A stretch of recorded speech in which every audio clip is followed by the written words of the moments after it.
다시 십자가로.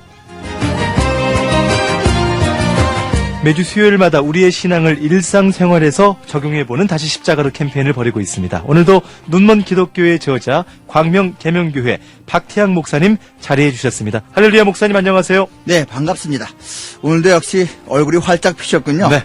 송 PD님은 언제나 밝은 모습이 진짜 멋집니다. 정말입니까? 늘 행복해 보입니다. 지난주에 목사님께서 그렇게 이제 가을에 좋은 신앙 서적을 읽자 이렇게 말씀해 주셨잖아요. 네, 그렇죠.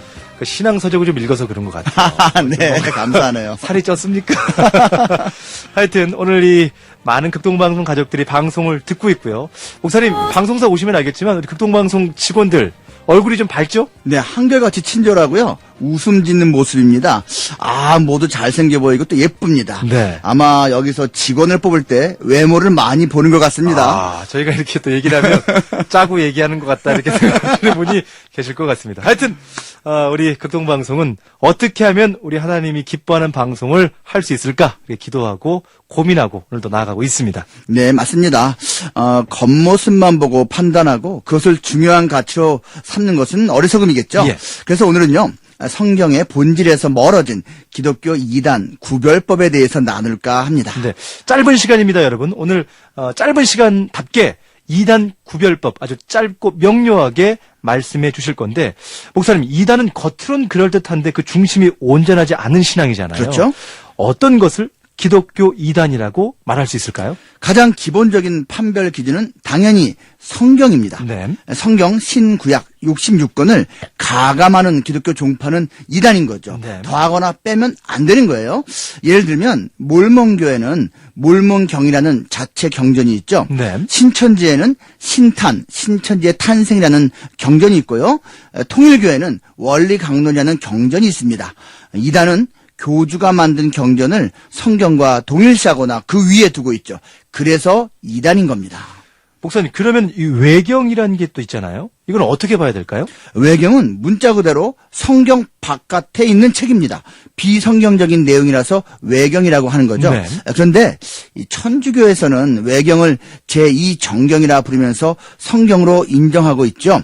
그래서요, 개신교 중에서 보수적인 교파는 천주교를 이단시하기도 합니다. 네. 이 아침 시간 좀 무거운 내용일 수 있는데 그래도 그렇죠? 우리가 꼭 알아야 하는 내용이네요.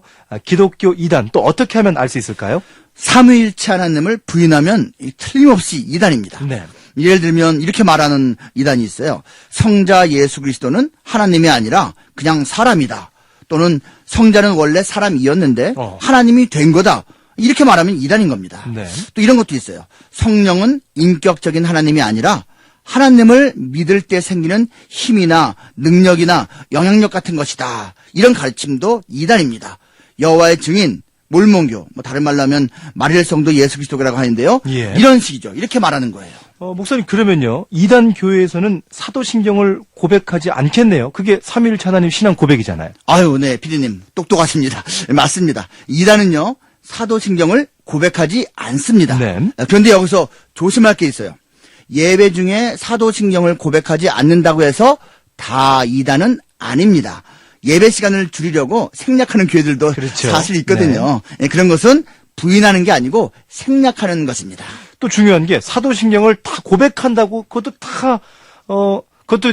이단이 아니다 이렇게 말할 수가 있는 게 아니잖아요. 너무 복잡하게. 그러니까 다 정통 기독교도 아니겠네요. 네, 당연하죠. 사도신경을 고백하면서도 이단인 경우도 있거든요. 예. 다음 기독교 이단 또 어떻게 분별할 수 있고 판단할 수 있을까요? 네, 시한부 종말론을 주장하면 이거 이단입니다. 네. 시한부라는 말은요, 시한을 정해놓은 조건으로 종말론을 말하는 거예요. 기독교는 시작과 끝이 있는 직선적 역사관을 갖고 있거든요.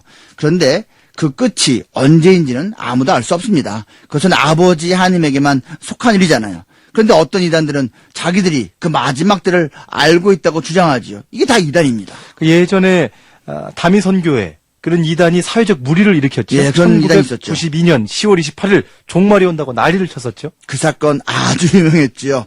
그것만이 아니에요. 제7안식일 예수재림교. 이 안식교가 시한부 종말론으로 시작된 이단이에요. 또 신천지 역시 사람들이 잘 모르는데요. 종말의 때를 과거에 몇 번씩이나 선포했다가 다 틀렸죠. 네. 자, 오늘 기독교 이단을 어떻게 구별할 것인지에 대해서 말씀 나누고 있습니다. 목사님, 이런 궁금증이 갑자기 생기는데요. 도덕적으로 큰 무리를 일으키는 이제 목회자는 이단으로 봐야 되는 겁니까? 이게 또 아주 중요한 질문입니다. 사회적으로요, 지탄을 받을 만한 잘못을 하는 목회자가 가끔씩 있죠. 그렇죠. 근데 그것은 여러분, 이단이 아니고요, 그냥 죄인입니다. 도덕적으로 잘못하는 게 이단보다는 낫다고 제가 말하는 건 절대 아닙니다. 네. 잘못한 거죠. 하지만 이단은 잘못된 방향인지 알지 못하고 달려가는 죄인으로서 비기독교인인 것이고요. 부도덕한 목회자는 잘못된 방향인지 알면서도 달려가는 죄인으로서 일종의 실천적 비기독교인이라고 말할 수 있습니다. 네. 도덕성은 어떤 이단 판별 기준이 아니라 어떤 크리스천 다음의 문제다. 이런 말씀이죠. 그렇죠. 그렇죠. 맞습니다. 이게 이해하기가 좀 어렵지만 사실 그렇습니다. 네. 미국에 엄청 많이 있는 몰몬교는요, 도덕적으로 꽤 높은 수준을 살고 있다고 인정되더라고요. 그들이 다른 종교에 비해서 심지어는 정통 기독교보다도 더 도덕적이라고 해도 이단이 아닌 것은 아닌 거죠. 네. 성경을 가감했으니까요. 그래서요, 잘못된 하나님을 믿고 있으니 도덕적으로 괜찮아 보여도 이단은 이단입니다. 네, 짧은 시간인데 오늘 중요한 내용을 좀 나눴고요. 기독교 이단 판별 기준, 성경을 가감하는 것, 또 삼위일체 하나님을 부인하는 것, 시한부 종말론을 주장하는 것, 오늘 좀 묵직한 주제를 다뤘습니다. 하여튼 여러분 꼭 기억하시면 좋겠습니다. 자, 오늘도 눈먼 기독교의 저자 광명 계명교회 박태양 목사님과 함께했습니다. 신앙생활은 열심도 중요하지만 방향이 먼저입니다. 오늘 방향 잘 잡으시고 승리하시기 바랍니다.